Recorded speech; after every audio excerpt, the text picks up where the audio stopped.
นี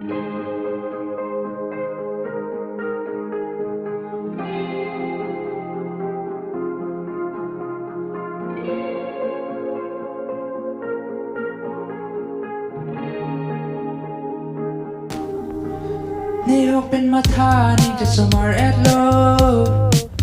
Karbi chethap Lapen akehelo ni batai pharo bori kedam phan Bonta pinirang pasang kedam Kangnek pachorai netum chekak ahut neke pajorje akehelo kepon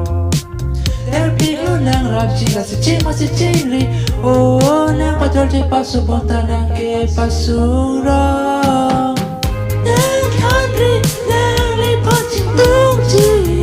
nang pachorai nang nephan netum nang Karbi nang ahut paso nang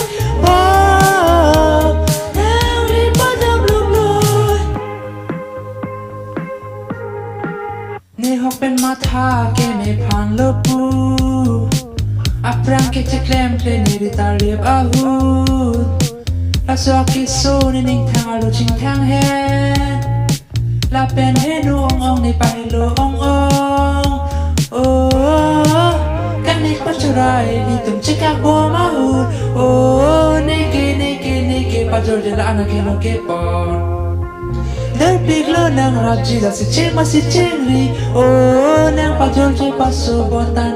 pasung rong